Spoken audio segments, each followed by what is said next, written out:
All right. Let's take a look at your statement to the police. Your handwriting starts with the script portion. Is that correct, ma'am? Yes. I received a consult to facilitate discharge of the patient from the hospital, correct? Yes. All right. Then it goes on to say that Kelly Pipkin, RN, notified me that the patient came here from Sunbelt Skilled Nursing Facility with rectal bleeding. Is that correct? Yes. Is it correct that that's what it states That's what it on states. the document? Yes. Yes. Thank you. Okay. After that, you phoned Sunbelt regarding this and spoke to Rachel RN, nursing supervisor, correct? Is that what it says on the document? That's what it says.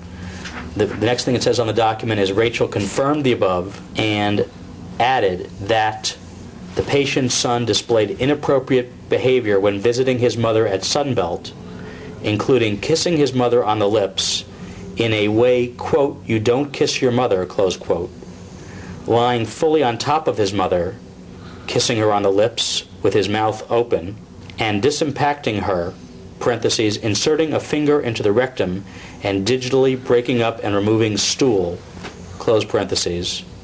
Is that all stated in your statement? Yes. Rachel RN states all the above were witnessed in her facility. Yes. Correct. Yes, that's what it says. Yes, that's what Okay. it says. Okay. Right? Yes.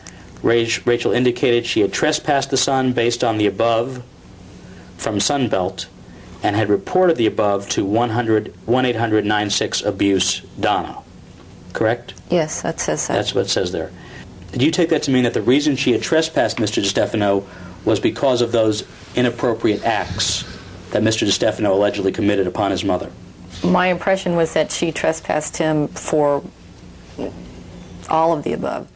All right, Mrs. Bean, I want to direct your attention to the Orlando Police Department records, specifically the statement of Lillian N. Foley. And it says, Rachel RN, nursing supervisor. Rachel confirmed the above and added that the patient's son displayed inappropriate behavior when visiting his mother at Sunbelt, including kissing his mother on the lips in a way you don't kiss your mother, lying fully on top of his mother, kissing her on the lips with his mouth open, and disimpacting her, parentheses, inserting a finger into the rectum and digitally breaking up and removing stool, close parentheses. Rachel RN states all the above were witnessed in her facility. Do you recall making the statement to Lillian Foley that Larry DiStefano was witnessed disimpacting his mother? As I've told you yesterday, and I've told you today, I did not make that statement. I received a call from Dr. Black at approximately 1 p.m. In regards to inappropriate behavior at the hospital from the son. Dr. Steele had passed on that resident's son was kneeing her in the back, telling her to stand up, and was literally dragging her across the room, telling her to walk, causing the dressing to come off. Okay. So can you clarify that for me? Is this what Dr. Black is telling you, that Dr. Steele had told him that? Yes. Do you ever recall calling the director of nursing at Sunbelt or telling the director of nursing at Sunbelt or anyone at Sunbelt that Dr. Steele had informed you that Mr. DiStefano had kneed his mother in the back, dragged her across the room, and caused her dressing to come off? I cannot recall if I called the director of nursing or not.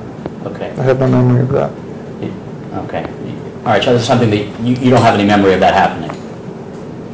It may have happened, it may not have. I can't tell you. I have no memory of it.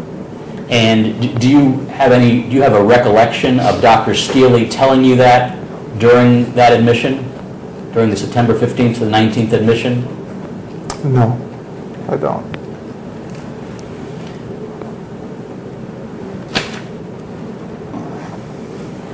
And do you remember Dr. Steele? Yes, I do. Professionally, what was his relationship with you? Dr. Steele was a year behind me in the residency. Most of the time we worked together, I was working with him in a supervisory capacity. All right, so you say here that Dr. Black called you at approximately 1 p.m. regarding inappropriate behavior at the hospital from the son. I mean, all of this is going on, and then at 1 o'clock the phone rings and Dr. Black calls and to tell you that Larry DiStefano was misbehaving at the hospital? Yes. Okay. I mean, was that a surprise to you that here somebody would call out of the blue? Well, Like that? he'd already come to the facility and examined her. Okay. So he probably went back to the hospital and was talking about it with other residents, and then he received this information. And then he called me with that information. Do you solemnly swear or affirm the testimony you shall give will be the whole truth and nothing but the truth, so help you God? So help me God. Thank you. All right. Doctor, could you please tell us your name and your address for the record, please? My name is John Hugh Steely. While Mrs. DiStefano is a patient at Florida Hospital, or at any time, have you ever visually observed any inappropriate conduct by Mr. DiStefano upon his mother? No, sir. We are not set for trial in this case, but as we understand it, you live in Vermont now.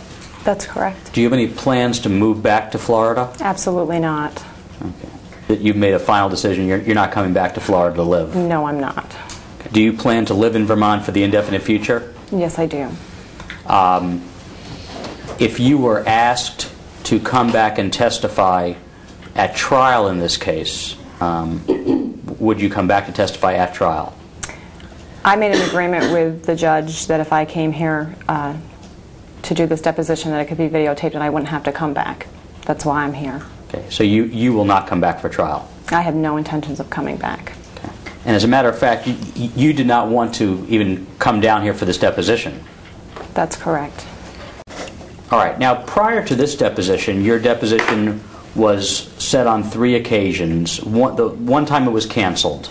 Then the second time was April the 10th, and you have told us, I believe, that a friend's child passed away, and that was the reason you did not attend the April 10th scheduled deposition. If that was the day, April 10th. I know there was a deposition in April, and I could not attend. My friend's child passed away, yes. Okay.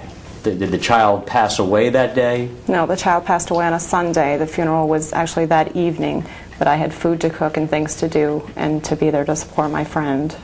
Okay. Did you originally tell us that it was a family member who had passed away? Absolutely not. I called Chrissy in Mr. Grover's office and I told her a friend of mine's child had passed away and that I needed to attend the services. Okay. And when did you call her? I called her that morning.